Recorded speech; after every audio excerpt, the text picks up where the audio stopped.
Hi, it's Fox from eModels here with part 2 of our build of the Revell Colonial Viper Mk.II. In the last episode we started the basic build. We built the cockpit, put the pilot together and put the landing gear bay covers in. I do apologise, in the last episode I was full of the flu and on flu medication, and so a bit in space. So if I was talking away at top speed and dropping things everywhere, yeah, I wasn't quite on the planet. So hopefully this episode will be a bit more normal.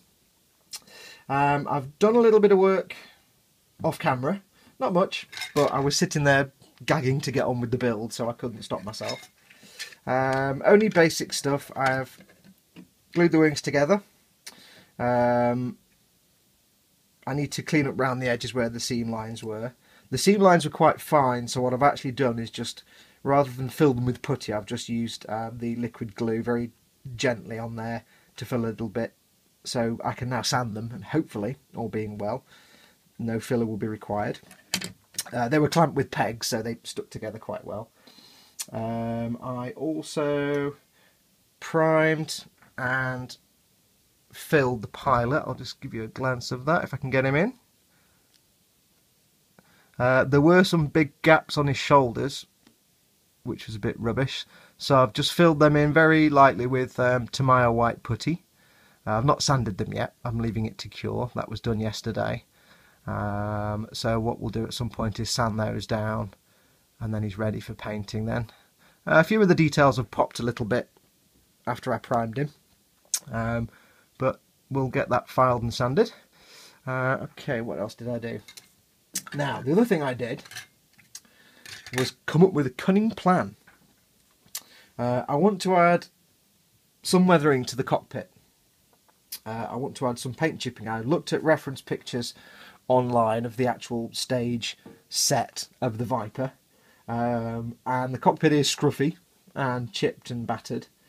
So what I've done, I also built the rear engine as well, just because I was there and it was two pieces. So what I've done, I want it to look chipped, so my cunning plan is that I'm going to use the Hairspray Method to add some stone chipping. Now you can get chipping fluids that allow you to do stone chipping as well, but I'm a bit pressured for time, so I haven't got time to get any. So what I'm going to do instead is a kind of do-it-yourself version, which I've never tried before, but I'm going to give it a try, which is the Hairspray Method.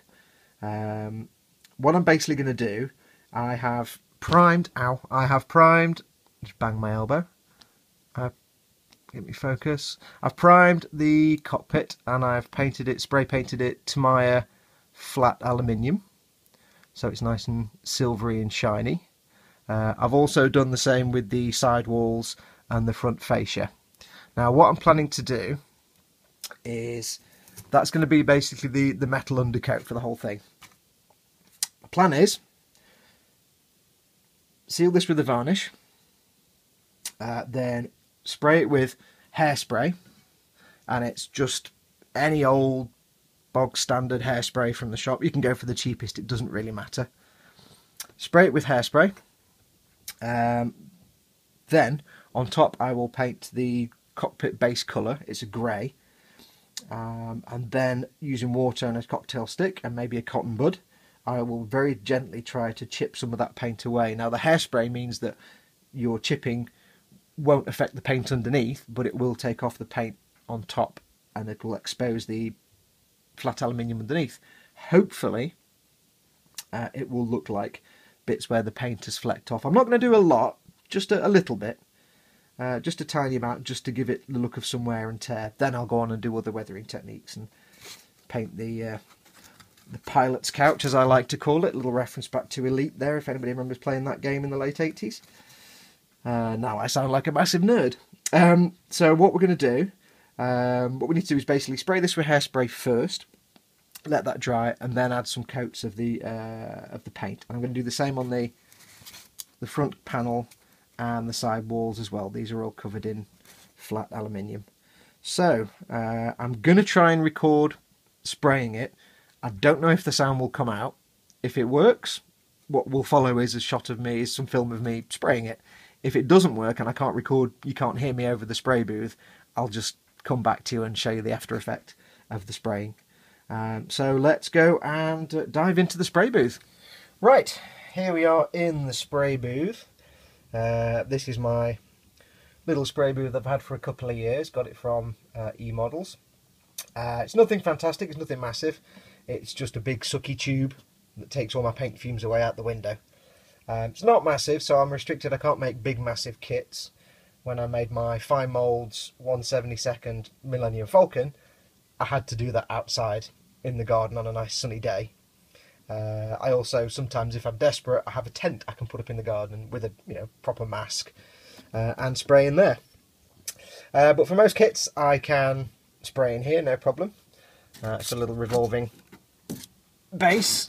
Well, it used to revolve till I spray painted it shut. Right, what we're going to be doing, I have the hairspray somewhere. Where is my hairspray? There it is. What I'm going to do basically, I've pre-varnished these with Humbrol Varnish Gloss 35. Hasn't actually come out that glossy, but not to worry. I wanted to keep the metallic colour shiny, but it's not come out that shiny, but never mind. So I've varnished these. That's just to protect the paint that's already on there, the flat aluminium. So I'm going to decant some hairspray first, put that in my airbrush and then spray that over. And I'm going to turn the thing on now, so if you suddenly can't hear me, you won't see this bit of film. Let's hope this works. Right, so there's my little pot for my airbrush. Let's get this decanted. This is going to smell.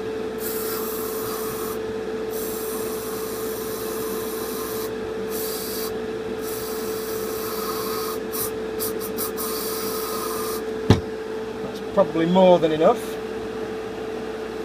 Let's get it on my airbrush. Not much for you to look at right now while I'm doing this. Now the airbrush I'm using, my normal proper top loader's died, so I'm having to get replacement at some point. This is just a Cheapy Chips Spraycraft. It's 45 quid. Not really great for fine painting and details, but it's absolutely fine for coverage. It's not the best spray gun in the world, and it's a bit blasty, but what the hey. Right, so let's get these sprayed, shall we? I'm just going to keep them on the foam. Okay, right, let's, fingers crossed, let's hope this works. Never done this before.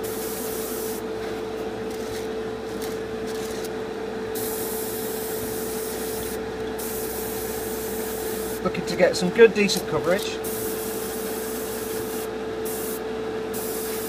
Not too much, but a nice coat. Trying to cover as much as possible.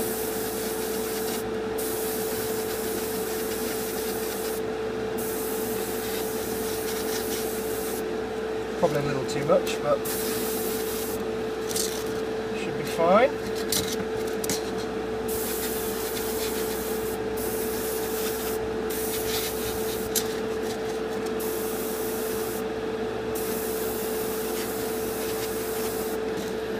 Right. So now I just need to leave that to dry for a bit. It smells very nice in here now. So I just need to leave this to dry for 10 or 20 minutes and then I can crack on with adding the paint on top. So stay tuned, I'll be back in a moment. Right, okay, so we have had time for the hairspray to dry. So what I'm going to be doing now is, on top of the dry hairspray, I'm going to paint the base coat for the cockpit. Now that is Tamiya Neutral Grey XF53. What I've mixed up a little pot for my airbrush. Just some neutral grey, if you can see that, with about 50-50 neutral grey and Tamiya thinner. So this is what I'm going to be spraying on. Now this spray gun isn't the best in the world, as I said before, so this could go one of two ways. One of them being awesome, the other one not so much. Having to be really careful not to overspray because it is prone to doing that because it's quite a powerful spray. So let's just see what we've got. That's cool. Right, so I'm going to do these one by one rather than all at the same time, just so I can get a bit more control of them. And this is where I'm bending my arms in all the wrong directions now so I'm not blocking the camera. Okay, let's give this a go and see what happens.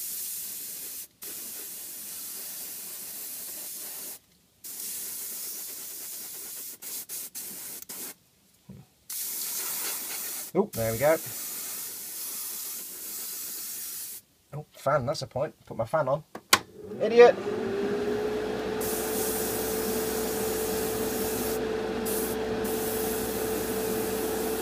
If anything, this is actually really going on a bit too thick, but as I said before, this airbrush is not exactly brilliant. It does tend to put out quite a lot of paint, which is a pain, but we'll live. Okay, I'm also wearing gloves, you'll note, because I'm getting sick of covering myself in paint all the time.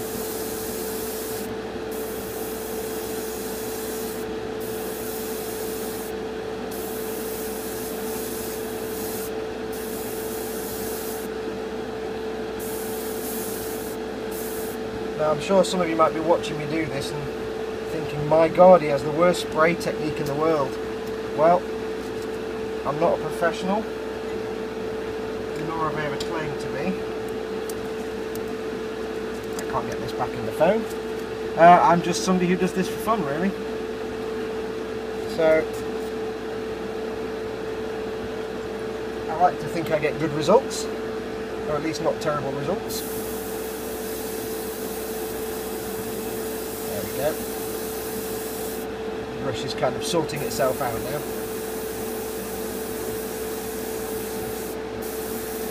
I don't really need to do this back bit, but I'll do it anyway. So this coat is going on top of the hairspray, and if I just left it, it would be absolutely fine. But what I'm going to be doing is distressing it. There we go. It takes a while for this airbrush to find its perfect balance of air and paint.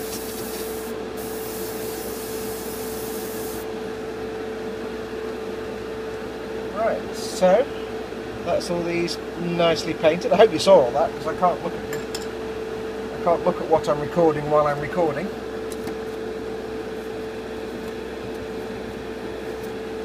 Let's just have a quick look and see. Yeah, that's kind of covered everything. I got a bit too much on the cockpit really, but it's kind of the spray gun throwing a hissy fit. So, right, we shall now leave that to dry for maybe 25-30 minutes, and when we come back, we will start the chipping process and see if all of this has worked or if it's gone horribly, horribly wrong. Back in a minute. Okay. Right, I've given the paint some time to dry, so it's nice and dry now, dry thoroughly. I actually had to leave it for about 2 hours because we had the water board turn up outside on our street and start working and then turn the water off and not actually tell anybody. So fun and games, resetting boilers and things. So anyway, paint's dried. What we're going to do now is try and see if we can actually get the paint to chip in a convincing and not over the top manner. What I'm going to need is a modelling knife, trusty cocktail stick, and a couple of cotton buds or Q-tips to our Colonial cousins. What we're basically going to do, the paint on the top is the neutral grey, that's just a layer of paint. Underneath that is the hairspray, and then underneath that is the varnish and the original metallic paint. Basically what I'm going to do is soak the paint with the with a brush, actually. Find the brush. Soak some water onto the paint. Give it a minute or so for the water to soak through. the nail varnish acts as a protective hydrophobic barrier. It stops the water going through, and therefore the paint on top loses purchase on the varnish, and if you gently scrape it or scrub it with a cotton bud, it should come off, and it should hopefully be a realistic kind of paint chip. So enough of me waffling. I did manage to get a little bit of water before they turned the water off. So what I'm going to do first, let's try it on one of these side panels so it's easier for you to see. Well, first thing I'm going to do is take my cocktail stick, and I'm going to just shave the end off. I want a pointed end. This is where I stab myself in the finger again, no doubt. Apologies if the camera shakes. I need a sharp, pointy end. Cool.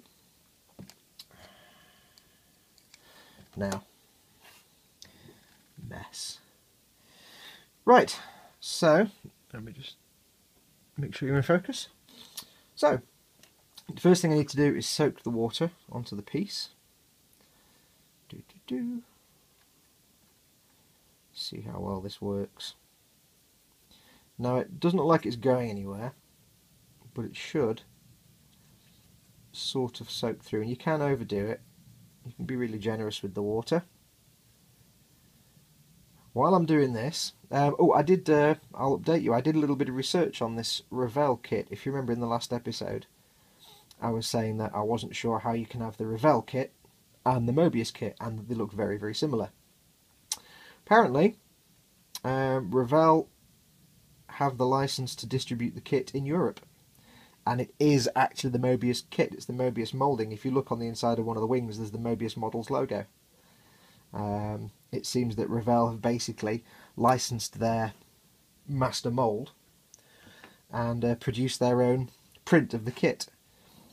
Now I have to say, the Mobius print is slightly better, but for all intent, in terms of flash, for all intents and purposes, the two kits are basically identical. That's why you get the same stand.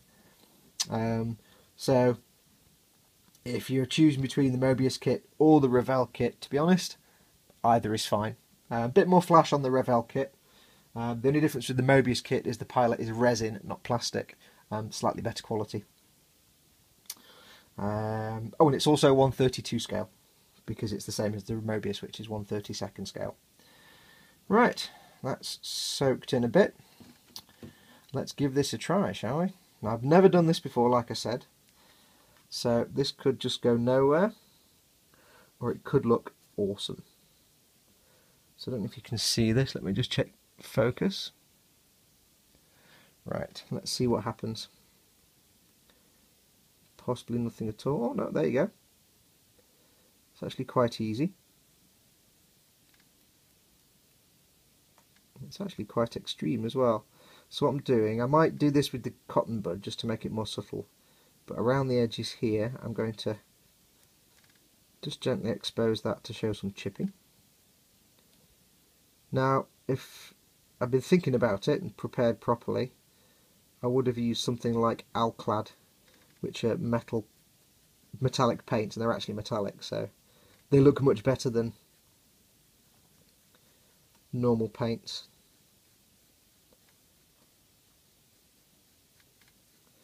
Okay, that's a bit obvious. I'm going to try a cotton bud instead. Just see if I can break that out a bit. I don't want it to be too obvious. Unfortunately, it's not a massive scale kit, so that would make it maybe look better. I'll do some on the top edge here. Nothing with that. Really, you're looking at suggesting places where there is wear and tear, and paint will be chipped off in reality, so edges, control surfaces, things like that. Now on this kit, what I'm going to be doing, I'm not actually going to do any metal chipping like this on the fuselage, purely because I've decided that these kind of space vehicles are made of super futuristic materials and not just metal plating. On the outside, on the hull, on the fuselage. So I've got a different plan for that. Okay, so it's not brilliant, it's not excellent, we'll try and focus on that for you. It's not the best thing in the world, but you get a sense of the kind of chipping I can do. Let's have a go at the Cockpit. Now, what other thing this is great for, and I've used chipping fluids as well before, and it's basically the same principle. If you get chipping fluids, e-models do stock them. They are the best option. But if you're in a pinch, if you're stuck and you can't get any, or you're in a rush, say you're making a kit for a competition or a show or something, then hairspray is a good alternative. Slap the water on carelessly. What was I going to say? I was going to say something. I can't remember. Okay, so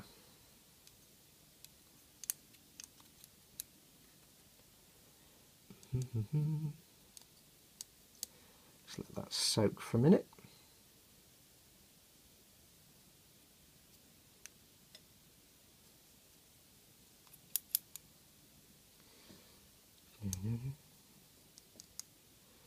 Just while we're waiting, so in case you're wondering what paints I tend to use, I tend to use, well, I do use acrylics.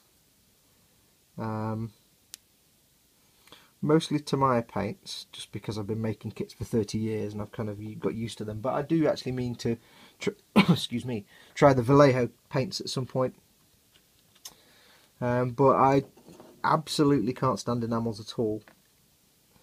They're lumpy, to me anyway, they're lumpy, stinky, and a pain to get smooth, and they're not very good for being sprayed. So I'm an acrylics man all the way through, just because they're less mess, water based. You're not having to use white spirit or anything as a thinner. You can clean your brushes off in a cup of water. That's what I use, and they don't mess your brushes up. And again, they just don't stink. Well, some of them a bit sticky, but not too stinky. Just get some good old wear and tear around here. Can be a bit tough. I hope you can see this.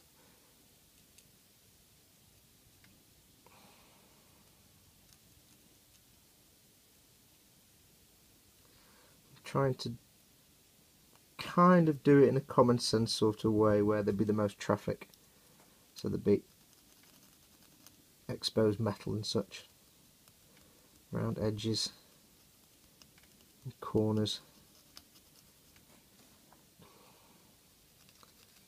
Again, I've never done this before, so let's see if you can see that. I forgot to change my focus. Oops. I'm also having to do it at a funny angle so you can see what I'm doing. So this bit here is not where the feet go. The feet actually go in these holes, but I'm going to put some wear and tear on there. Maybe you shuffle your feet in those holes. That's what I've decided. Now, I'm a big fan of weathering. I'm all about weathering. Maybe not the best in the world, but weathering is my thing. And I always believe if you're making a model,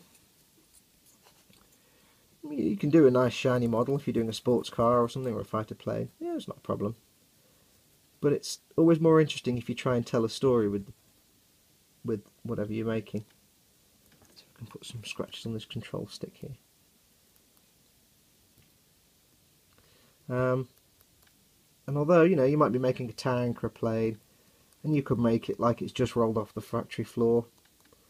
It might be a beautiful kit, but it's not telling a story. I'd much rather tell a story and have my kit have a history. See if you can see that. You know, it's been in battle, or it's been used, or it's been abused, or one of the two. It's got scuffs and scratches that tell a story.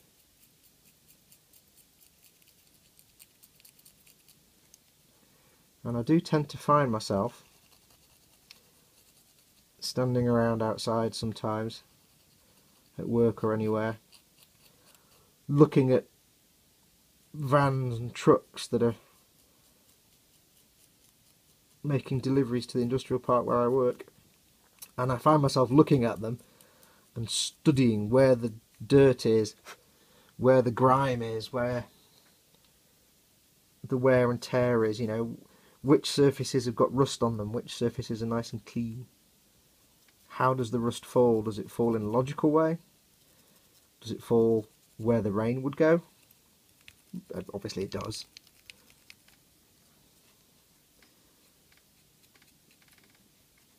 Making a right mess of this cotton bud.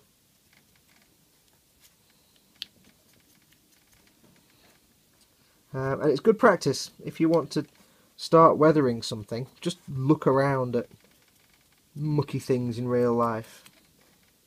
If where you work has trucks or vans, have a look. As you're driving past a lorry on the motorway, check it out. Have a look underneath. Once you've counted the fact it's an Eddie Stobart and added it to your list, if you're one of them, have a look at the undercarriage. Have a look at where the dust and schmutz goes, and you'll just kind of get a logical feel for it. I'm sure this is not very exciting to watch. This is where the pilot's head would go, so let's give it a bit of ding in the paintwork. Oops.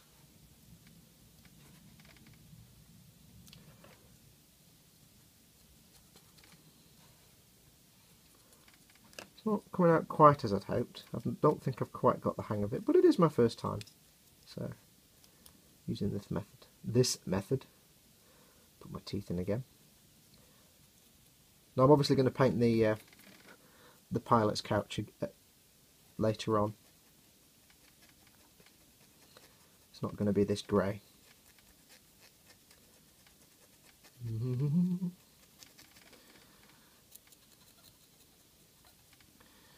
Right. I think that will do for the cockpit. Bit scuffed and scraped. Probably half of this will be covered up by decals, but never mind.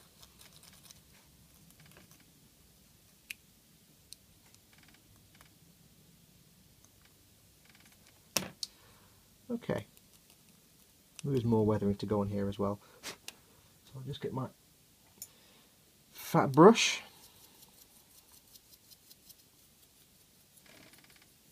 Get a loose debris out. Okay, so what we have now, if you can see this, is nice bits of scuffs and scrapes, and because it's a metallic colour underneath, it looks like the paint has actually chipped off and revealed the metal underneath. That's the kind of thing I'm aiming for, really, that kind of chipping effect. I don't know if you can see it in this light, to be honest, but that kind of chipping effect. I think I may have put too much water on the other parts, it's more of a fading. But it gives a nice, natural, not painted look. You can paint metal paint chipping on, but it never has that kind of slightly angular look. One other method you could use is to use liquid masking fluids, which I will be doing later on the actual fuselage. But in the cockpit I want really small dings and scratches. So I'm quite pleased with that. I say I need to obviously I'll paint the pilot's couch, and I've still got all the decals and everything else to go in here, and I've got these other pieces to do. So I'll go and do those off camera now, scratch all those up, and then I need to start doing I'm going to do the weathering first, then I'm going to put the decals on, because I want the decals to be kind of stand out like control surfaces, like displays and things. I could put them on first and then add weathering, but it's going to kind of make them disappear, so I think what I will do is do some weathering first and some washes, and then we'll do the decals. So I'll go and do that off camera. I'll go and finish off this off camera, and when we come back I shall start doing some washes and bits and bobs. Okay, back in a moment. Right, okay, last little bit. I forgot to sign off on the last one, so I might as well do one little extra bit for you. I have let everything dry, done all the scraping. I've also painted the pilot's couch, which you can see there. Now normally my tradition is to paint these things mixtures of red browns that look like leather, but I thought for once I'll try and be a little more accurate, and all the reference material I can find shows the seat being a dark grey or black. So what I've done is I've painted the seat German grey, Tamiya German grey, XF63, one of my favourites. And then what I'll do is I'll use washes and other weathering to darken it, to take it down to a darker colour, and then some highlights to lighten it. I don't really like to paint things just black. I'd rather paint it a dark grey and add some weathering and texture to make it look like a dark colour or a black with lots of faded bits, because it's supposed to be battered and faded, so no point just making it black because then it's just boring. Right, so what I'm going to quickly do, as I forgot to sign off, I am going to do a quick black wash. What I'm going to do, I'm going to do a quick black wash to give some depth to the cockpit area. It'll go into all the little recesses, should give a little depth, and then when we come back I'll let that dry. Off camera I'll let that dry and we'll come back to the next stage. Once we've done a black wash, what I intend to do then is some pastels and other colours for weathering on the pilot's couch and also on the rest of the cockpit, and then seal that off. Then we can do some highlights in a lighter grey colour to bring out the edges a little bit, not too much because I don't want to lose all the metal scraping, and then maybe a little bit of, after we've done the decals, a little bit of metallic grey, or even before maybe, just to get some more metallic edges. So just very quickly do a quick black wash. Now this is just Tamiya XF1 flat black mixed with some Tamiya thinner. What I used to do before I got these big pots of thinner, which are really handy, I used to just get a pot of thinner like that, and I used to mix in a dot of the paint I wanted. Now I think this one is black. I'm not quite sure, it could be smoke, but I think it's black. And if it is black, one of my pots of black has some metallic flakes in it, and I don't quite know where from, so let's see what happens. So what I'm going to do is, it's a very thin wash. I'm actually going to add a little bit more thinner just to make sure it's not too thick, using my big sucky tube. Bit more, that'll do. Oops, missed, fail. Give it a good shake. Now I will admit, when I'm doing washes I much prefer using oil paints. Oil paints are less grainy than acrylics. I'm going to have to do this over here, so I'm afraid you're not going to see much. But really, with the wash, all I'm going to do, there are different ways of doing washes. Some washes where you cover the whole panel and then rub it off. This is just a quick thinned paint wash. I won't be rubbing it off, I'm literally brushing it on, letting it accumulate into all the little nooks and crannies, and then when it dries, the recesses it sticks in will be darker, and it'll have darkened the paint a little bit as well. And the good thing is, you don't have to think about this. It really is just a case of slap it on. So let's just wash it in, if I can see what I'm doing. And I'll try not to get my entire head in the shot this time, like I did a minute ago. When I watched it back I realised all you could see was my head in a lot of those shots, so I do apologise. Old man eyes, you see. I have to get up and close and personal. I'm probably doing it again actually. I have to get up close and personal to see what I'm actually doing, so let's have a look, get some wash in there. You can be kind of careless and just slap it on. A lot of it will just fade away because it will slowly move down with gravity to where the actual grooves and recesses are. This is why I've got them on these sticks, so they're upright and I'm using gravity to do the work for me, because we all know Gravity sucks. Big time. See how there it's filling? I don't know if you can see that, if it's filling the grooves. It will fade a little bit, it won't be quite as bright as that. And I will actually lose some of the metallic sheen that I put in, which is a shame. Do some in there. I really hope I'm not getting my head in the shot. It's impossible for me to see what I'm doing on the camera because I'll be looking at the camera and not what I'm doing, so it's a trade-off. So I'll get a bit in there. This may actually still be a bit too thick, but we'll live with it. We can always bring the colour back with the highlights anyway. Now some people do like to just do a black wash as their entire weathering, but it's not really that convincing.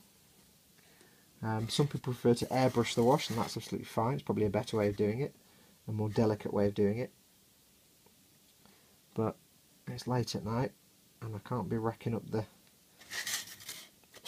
spray booth extractor and waking all the neighbours up, because that would not be good. Okay, so